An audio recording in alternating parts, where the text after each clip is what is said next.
Olá, boa noite. Você vai ver no Brasil TV desta segunda-feira, 17 de maio. O Brasil deve receber novos lotes do ingrediente básico para a produção de vacina contra a Covid.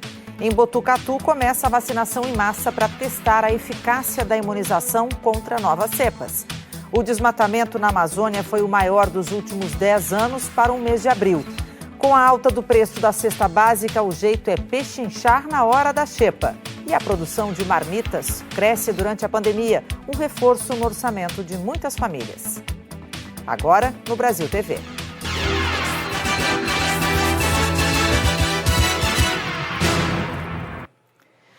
O Brasil deve receber no próximo sábado 2 lotes do ingrediente farmacêutico ativo, o IFA, necessário para a produção da vacina AstraZeneca pela Fiocruz. O anúncio foi feito hoje pelo Ministério da Saúde. Com relação à AstraZeneca, que é produzida pelo Instituto Fiocruz, a gente recebeu hoje a confirmação de envio de 2 lotes no dia 21 de maio. Então, a gente teria 2 embarques, um confirmado para o dia 21, com chegada aqui no dia 22, e um planejado para dia 28, com chegada aqui para o dia 29. Então, a boa notícia é que hoje recebi a confirmação de que esses 2 lotes vão ser embarcados no dia 21 de maio. Então, é uma quantidade suficiente para a produção aproximadamente de 18 milhões de doses. Pela primeira vez, a cidade de Cuiabá suspendeu a aplicação da segunda dose da Coronavac. A última remessa chegou à capital mato-grossense na sexta-feira, mas quase todas as doses foram aplicadas. As poucas que sobraram estão separadas para pacientes renais. A prefeitura disse que a vacina pode ter se esgotado por 2 motivos: pessoas que chegaram de outros municípios para se vacinar em Cuiabá ou frascos que tinham 9 doses em vez de 10. O Instituto Butantan afirmou que os frascos de Coronavac são envasados corretamente. Uma nova remessa de Coronavac deve chegar amanhã a Cuiabá. E pela primeira vez, o Ministério da Saúde estabeleceu um protocolo para o tratamento hospitalar da Covid-19. O texto vai ser encaminhado amanhã para consulta pública. Primeira vez que o Ministério estabelece um protocolo para o tratamento hospitalar da Covid-19.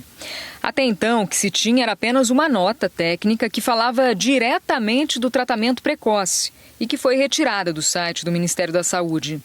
Agora, o relatório elaborado pela Conitec tem como objetivo orientar a prática clínica quanto ao tratamento medicamentoso hospitalar de pacientes com Covid-19. No texto, a Conitec afirma que alguns medicamentos foram testados e não mostraram benefícios clínicos na população de pacientes hospitalizados, não devendo ser utilizados, sendo eles hidroxicloroquina ou cloroquina, azitromicina, lopinavir, ritonavir, colchicina e plasma convalescente. A ivermectina e a associação de casirivimab mais indevimab não possuem evidência que justifiquem seu uso em pacientes hospitalizados, não devendo ser utilizados nessa população. A comissão foi criada em 2011 para assessorar o Ministério em orientações sobre o uso de medicamentos e também de protocolos clínicos a serem adotados em todo o país. O Ministério da Saúde não esclareceu se esse documento substitui a orientação anterior ou se, mesmo com esse protocolo, as orientações de tratamento precoce para pacientes internados ou não, publicadas em agosto do ano passado, seguem valendo. O relatório é uma referência para o uso de um grupo restrito de medicamentos em fase hospitalar, como a dexametasona e anticoagulantes, mas em casos específicos e conforme orientação. O protocolo está em fase de consulta pública por 10 dias. Depois disso, o documento vai ser finalizado e publicado como orientação formal. O professor Carlos Carvalho, da USP, que coordenou o grupo técnico responsável pela elaboração do parecer, explicou que o documento é uma bula sobre como deve ser o tratamento da Covid da porta do hospital para dentro. E reforçou que um dos objetivos do protocolo é reduzir o tempo de internação. No ambiente hospitalar, uma série de medicamentos que estão saindo agora, que inclusive foram aprovados pela Anvisa, então isso está explicitado que esse tipo de medicamento não tem indicação para essa situação. Começou em Botucatu, no interior paulista, a vacinação em massa da população com a primeira dose da AstraZeneca. A ação faz parte de um estudo inédito para avaliar a eficácia da vacina contra novas cepas.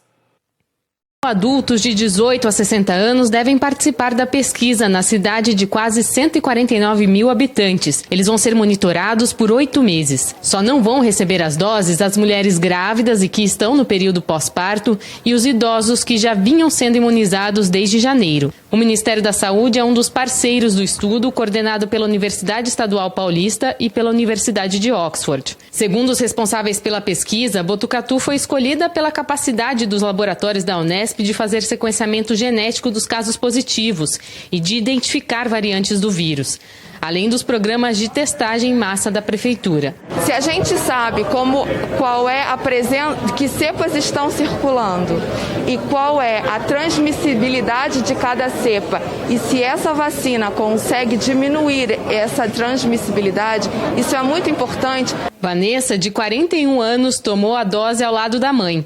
Dona Maria Aparecida teve Covid no ano passado e ficou entubada por 2 semanas. E eu espero que daqui para frente a gente só tenha a agradecer, a ter esperança de cada dia melhor. O Hemocentro de Goiânia comemorou hoje o Dia Internacional de Combate à Homofobia com uma ação de saúde. Homossexuais fizeram doação de sangue. As doações de sangue por homossexuais representam um avanço na luta da comunidade LGBTQI+. Há muito tempo eles reivindicavam o direito de fazer a doação, mas que por preconceito eram impedidos. Só que no ano passado, o Supremo Tribunal Federal acabou com a restrição que impedia que homens homossexuais doassem sangue. E para comemorar essa conquista, o Hemocentro de Goiânia trouxe esta unidade móvel de coleta para esta praça, na região central da capital, e convidou toda a comunidade LGBTQI+, para fazer a doação. Hoje, a gente adota o critério somente de comportamento de risco. Então, se você tem parceiro sexual fixo, usa preservativo, então mantém relações sexuais seguras, independente da sua opção sexual, você pode sim ser um doador de sangue. É bom lembrar que agora na pandemia houve uma redução de 20% nos estoques de sangue. E sem preconceito, toda doação é bem-vinda. Nayara Santos para o Brasil TV. Policiais civis e militares fizeram uma operação conjunta para combater o contrabando de cigarros no sul de Sergipe. Eles apreenderam uma carga avaliada em cerca de 10 milhões de reais. As imagens cedidas pela polícia mostram um esquema organizado para descarregar o material ainda na madrugada. As caixas são retiradas de 2 embarcações com o auxílio de uma esteira. Durante o dia, mais flagrantes. Várias pessoas ajudam a descarregar o material. Segundo a polícia, um carregamento de cigarros contrabandeados. O flagrante foi feito no povoado Terra Caída, em Indiaroba, no sul sergipano, uma comunidade ribeirinha, às margens do rio Piauí. De acordo com o delegado Dernival Eloy, diretor do Centro de Operações Policiais Especiais, o COP, desde ontem à noite que os policiais estão em Indiaroba fazendo investigações. Eles conseguiram descobrir pistas que levaram a polícia até o local onde a carga foi apreendida. Depois do flagrante, algumas pessoas foram encaminhadas ao COP. A polícia investiga a morte de MC Kevin. O cantor paulista estava hospedado num hotel no Rio de Janeiro e caiu do 5º andar do prédio. Os amigos do funkeiro, que conviveram com ele desde a infância, ainda não acreditam no que aconteceu. Guilherme e Pedro também são cantores e começaram junto com Kevin. A gente já era irmão, a gente já brincava, já sorria, já errava, acertava junto. MC Kevin cresceu aqui na Vila Ed, na zona norte da capital, até fazer sucesso no funk. O cantor já tinha mais de 9 milhões de seguidores nas redes sociais. E foi pelas redes sociais que os famosos prestaram homenagem. Neymar publicou uma foto de luto no perfil e escreveu: "Tínhamos combinado de nos conhecer agora nas minhas férias, mas infelizmente não poderemos."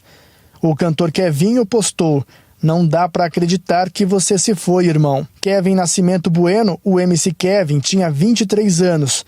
Segundo amigos e pessoas da equipe, ele estava no 5º andar deste hotel, no Rio de Janeiro, ontem à tarde, quando caiu entre o vão do prédio e a piscina do hotel, de acordo com a polícia. Chegou a ser levado para o hospital, mas não resistiu aos ferimentos. São Paulo está de luto oficial por 7 dias pela morte do prefeito Bruno Covas. O político foi enterrado ontem no município de Santos, onde nasceu. torcedores do Santos foram para a estrada homenagear Bruno Covas, um fanático torcedor do time da Vila Belmiro. O cortejo chegou em Santos por volta das 5h30 da tarde e seguiu para a região central. Várias pessoas aguardavam nas ruas em volta do cemitério do Paquetá, o mais antigo da cidade. O carro funerário entrou no cemitério pouco antes das 6. Logo depois, o filho Tomás, o governador João Dória, o vice-governador Rodrigo Garcia e o agora prefeito de São Paulo, Ricardo Nunes. Teve queima de fogos antes da despedida. Já era noite quando o sepultamento começou. Foi uma cerimônia rápida e restrita aos parentes, amigos mais próximos e alguns políticos. Bruno Covas foi sepultado no mesmo cemitério onde o avô, o ex-governador Mário Covas, foi enterrado há 20 anos, depois de também enfrentar uma batalha contra o câncer. Bruno Covas fez 41 anos no mês passado. Filho de Pedro Mauro Lopes e de Renata Covas, nasceu aqui no Hospital dos Estivadores no dia 7 de abril de 1980. Morou em Santos até os 14 anos no bairro da Aparecida e estudou em 2 escolas particulares da cidade. Em 1995, foi morar com um avô no Palácio dos Bandeirantes e concluiu o ensino médio na capital. Fez faculdade de Direito na USP e Economia na PUC, mas antes disso já seguiu os passos do avô. Se filiou ao PSDB em 1998 e foi presidente da Juventude Tucana. Em 2004, disputou o primeiro cargo eletivo. Foi candidato a vice-prefeito na cidade onde nasceu, na chapa liderada pelo também tucano Raul Cristiano. Eles tiveram 13% dos votos. Esse legado que ele não pôde realizar em Santos, ele realizou na Assembleia Legislativa, na Câmara dos Deputados e na Prefeitura de São Paulo. E a atriz Eva Vilma foi enterrada neste domingo em São Paulo. Colegas de profissão falaram da importância da atriz para o cenário cultural brasileiro. Eva Vilma estava internada desde o mês passado no Hospital Albert Einstein, na zona sul de São Paulo, para tratar problemas cardíacos e renais decorrentes de um câncer de ovário. Em janeiro, a atriz já havia passado 21 dias internada com pneumonia, mas se recuperou. Ela publicou um vídeo no começo de fevereiro, 2 dias depois de receber alta. Agradecer a vocês todos que me mandaram mensagens encorajadoras, muito bonitas, que me ajudaram muito, podem ter certeza. Então, de todo o meu coração, obrigada, obrigada, obrigada. Na televisão era impressionante a facilidade com que ela transpunha a barreira que existe entre a tela e a sala das pessoas. Ela se tornava uma pessoa íntima de todas as famílias do Brasil. Eva Vilma, Vivinha, mais que amiga, mestra, irmã, meu amor e aplausos eternos para você. Você foi uma inspiração. Eu respeito muito todos os seus trabalhos. Eu admiro muito tudo que você passou de energia e de talento para todos nós. Uma mulher à frente do seu tempo. Eva fará muita falta. Ficamos órfãos de uma verdadeira liderança. Eva Vilma foi um dos mais importantes nomes e um dos mais ousados e corajosos nomes da nossa profissão, da nossa turma. Uma mulher muito determinada, perseverante, sem medos. E por mais que houvesse esses medos, ela os enfrentava. Realmente é um momento de muita dor e um momento em que nós, atores, queremos nos lembrar sempre das alegrias que ela nos deixou. Eu quero lembrar dela sempre assim, da qualidade do seu trabalho e principalmente da pessoa fascinante que Vivinha sempre foi. O desmatamento na Amazônia Legal no mês passado foi o maior dos últimos 10 anos durante o mês de abril. As informações são do Sistema de Alerta de Desmatamentos do Amazon, que faz o monitoramento por satélite. Foram 778 quilômetros quadrados de floresta perdidos, transformados em outra cobertura ou outro uso do solo. Uma área equivalente a 2 vezes o território da Noruega. O Amazonas foi o estado com maior área desmatada em abril.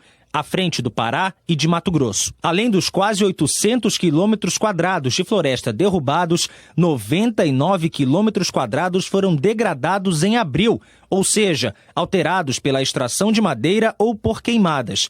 É 60% a mais do que em abril do ano passado. Segundo ambientalistas, além do avanço do agronegócio e da grilagem de terras, o desmatamento também está relacionado ao enfraquecimento dos órgãos de fiscalização e o afrouxamento das leis ambientais. Qualquer sinalização de afrouxamento na legislação, com sinalização também de possível regularização fundiária de áreas que são públicas, né, que estão em terras que pertencem à União ou ao Estado, mas que não tem uma destinação, então a gente precisa reverter esse cenário. Então é preciso ter políticas públicas locais para estancar esse problema do desmatamento nessa região.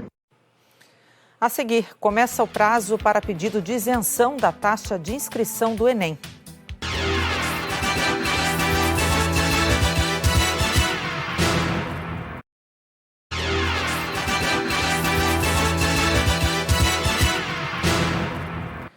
A partir de hoje, os candidatos ao Enem 2021 podem pedir a isenção da taxa de inscrição. A Keila sempre estudou em escola pública. Hoje cedo ela já estava de olho na página do participante do INEP para pedir isenção da taxa do exame deste ano. Eu não tenho a ajuda da minha família aqui, né? Que eu tenho que me manter sozinha. Hoje também começa a contar o prazo para justificativa de ausência para aqueles candidatos que obtiveram isenção do exame no ano passado, mas não puderam comparecer nos dias de prova. No ano passado eu não compareci nos dias das provas, pois eu estava com sintomas de gripe muito forte e com a imunidade muito baixa e fiquei com medo de me contaminar. Para solicitar isenção da taxa de inscrição do Enem, o candidato precisa se enquadrar em algum dos seguintes requisitos: estar no 3º ano do ensino médio em escolas públicas, ter renda familiar mensal de até um salário mínimo e meio por pessoa. Esse critério vale para quem estuda em escola pública ou para quem tem bolsa integral em colégios particulares. E estar inscrito no Cadastro Único para programas sociais do governo federal, o CadÚnico. Aqueles que não tiverem o pedido de isenção aceito poderão se inscrever novamente para o exame, pagando a taxa de inscrição quando for o momento. O prazo para solicitar a isenção da taxa termina no próximo dia 28. O pedido não garante que a isenção vai ser concedida. A gente tem visto como os preços dos alimentos estão aumentando. O Rio de Janeiro tem uma das cestas básicas mais caras do país. E aí muita gente tem que pechinchar na feira para não pesar no bolso. 3 manga-pão para R$5. 3 manga-pão é 5, meu amor, tira aí. 3 vezes doce e 3 vezes mel, barraca no Gargamel, meu amor. São 3 mangas por R$5. A dúzia de tangerina está a R$2,99. É uma pechincha só ao fim de feira nesta Rua da Penha, na Zona Norte. Bota 3 por 5, amor, pra você. Ele disse 3 hortaliças por R$5 na hora da xepa. Logo cedo, a gente bota logo R$2 na verdura. Logo cedo. Mas quando chega essa hora de meio-dia e meia, a gente vai fazer 3 por 5. É a promoção que a gente dá pra eles. Aqui, com R$1, dá para levar 5 goiabas ou 6 limões. Mas é bom ter cautela. Quando sair de casa, você já tem que saber o que você realmente precisa. Esse realmente é o melhor horário. Você com certeza economiza quase que a metade. O Rio de Janeiro tem a cesta básica mais cara entre as 17 cidades analisadas na pesquisa. Só perde para Florianópolis, São Paulo e Porto Alegre. Mais um motivo para quem mora na cidade buscar alternativas para se alimentar bem, pagando menos. Daniel e Saritel estão comendo menos bife.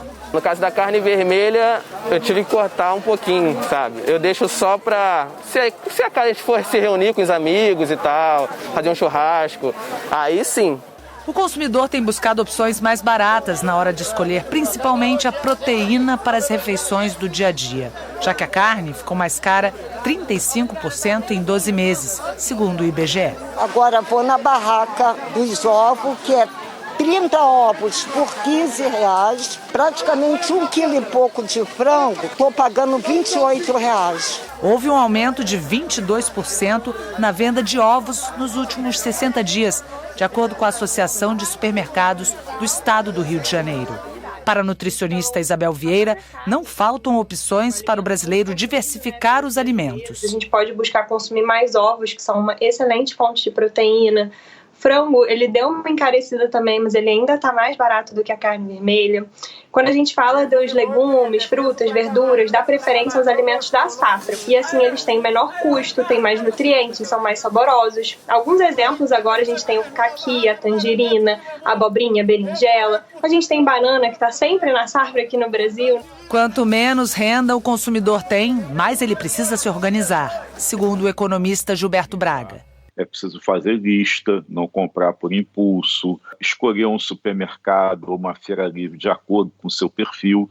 Todos têm promoções, todos têm ofertas, verificar a data de vencimento dos produtos, verificar se tem algum tipo de retorno financeiro, de crédito, de aplicativo que permite desconto, olhar os dias da semana da promoção daqueles produtos que você mais precisa e que pesam mais no seu orçamento e assim tentar gastar menos. A dona de casa, ela tem que saber pesquisar os preços. É importante pechinchar mesmo. Além do consumo próprio, muita gente tem comprado alimentos para produzir marmitas. É um ramo que está crescendo durante a pandemia. E na cozinha da dona Eunice, todo dia tem cheiro bom. É de comida caseira, embalada na marmita.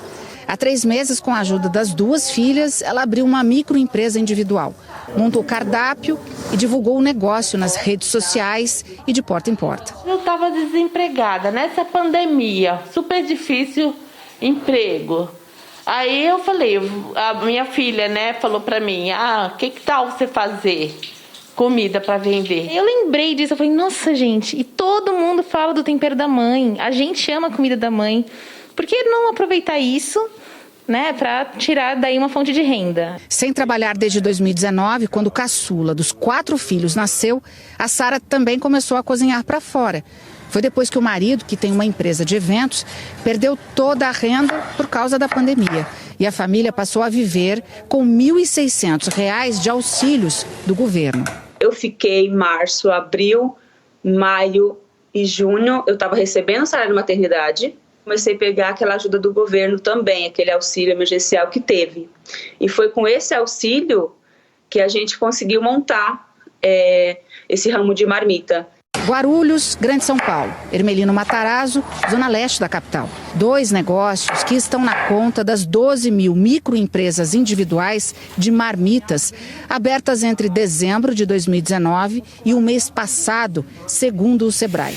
Essa consultora explica que a atividade teve um boom em 2018, mas na pandemia cresceu mais de 100%. A questão de empreender na área de alimentação, sobretudo começar a empreender em ambientes domésticos, ela está totalmente ligada a ambientes de crise econômica. Essa atividade ela já tinha crescido 20% só nos primeiros 6 meses. Só que a empolgação não pode atropelar o planejamento. Para começar, se você não tem reservas, o Sebrae recomenda usar um cartão de crédito para comprar os ingredientes e pagar só no mês seguinte. Procurar os atacarejos, que são mais baratos. E no quesito embalagens, a dica é procurar fornecedores maiores, mas comprar em menor quantidade, para economizar e gerar menos lixo. E a economia gera receita. Aí você pode guardar uma graninha para investir em equipamento profissional. Porque fogão e geladeira de casa, por exemplo, eles podem não atingir as temperaturas ideais. Com a ajuda da consultoria do Sebrae, a Sara hoje recebe até 20 pedidos por dia. Agora é planejar o futuro. Ficar na parte dele, na área dele, de eventos, mas engajar junto com isso com a minha empresa. E a gente montar uma loja física. Isso mais para frente, com fé em Deus, se tudo der certo. E olha, para quem não tem dinheiro nem para o básico, a solidariedade faz toda a diferença. No estado de São Paulo, a campanha Vacina contra a Fome já arrecadou mais de 10 mil toneladas de alimentos não perecíveis em 456 cidades. Quem vai a um posto de saúde para se vacinar pode fazer a doação destinada a pessoas cadastradas em programas sociais. E olha que história bacana para a gente encerrar o Brasil TV de hoje. Um homem encontrou uma carteira cheia de dinheiro em Minas Gerais. E sabe o que ele fez? Fez o certo. Não sossegou enquanto não encontrou o dono. O repórter Vladimir Vilaça conta pra gente. Bom, Aline, esse sumiço dessa carteira foi no centro de Belo Horizonte no sábado, né? Esse senhor de 65 anos, que não quis ser identificado, encontrou a carteira, mas não estava conseguindo encontrar o dono dela. Então ele pediu a ajuda da Guarda Municipal nessa empreitada. E na carteira tinha mais de R$1.000. Aí a Guarda Municipal conseguiu encontrar esse senhor, né, um pedreiro de 42 anos. Ele disse que juntou o dinheiro de 2 semanas de trabalho, trabalhando aí como pedreiro, para comprar um celular e aí percebeu que tinha perdido a carteira entrando na loja. Ele ficou desesperado, chegou a procurar na região, mas deu como causa perdida e voltou para casa extremamente frustrado. Essa carteira foi encontrada na Avenida Santos Dumont com R$1.170. E aí um guarda municipal com os documentos ali pelas redes sociais conseguiu encontrar o pedreiro, que inclusive desistiu do celular. Ele repensou nesse dinheiro, que ele não teria, e desistiu do celular. Histórias assim nos trazem esperança. O Brasil TV fica por aqui. Uma ótima noite para você.